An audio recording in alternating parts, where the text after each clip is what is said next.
Kalbari kupiune alam wajwa ngeriam da duang awaje durat berjol la ku galali ku pula yo ketedwa e chilwe malaika edwa karan pirya konerangi jaliudna e la galali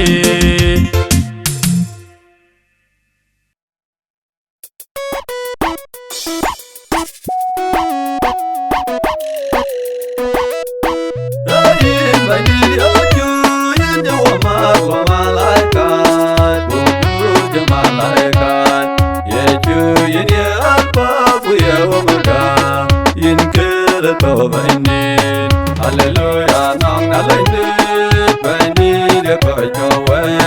Hallelujah, nong nalai bani de ko jowe.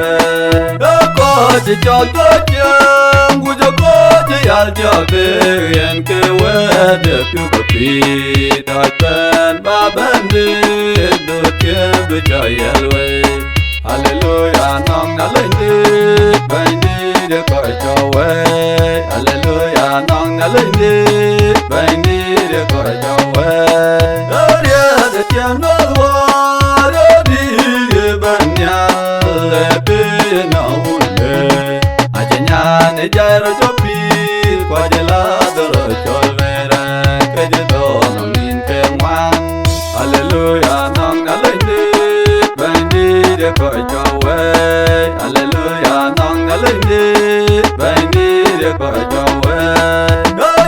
Bani de ju in ko kuri de tiana gutini awan ma yen ge kuri dun de tian do ben ba ben tian. Hallelujah, nong nalai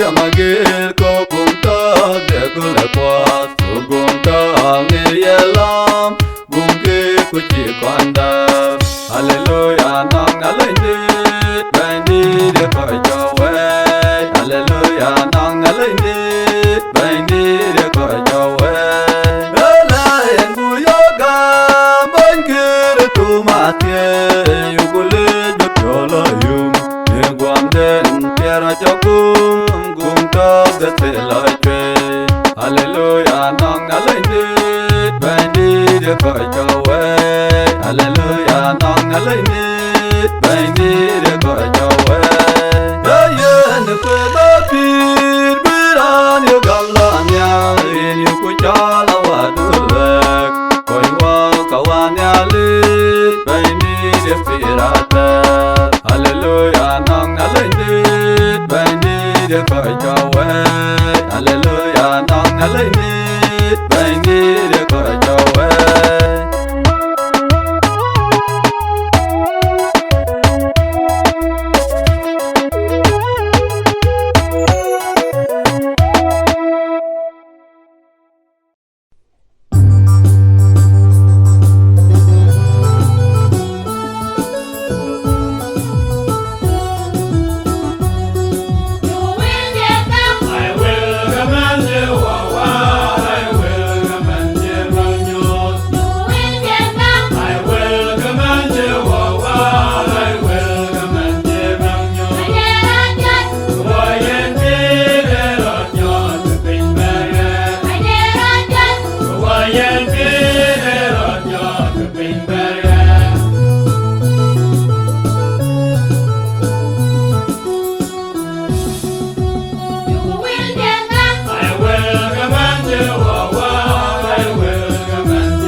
I am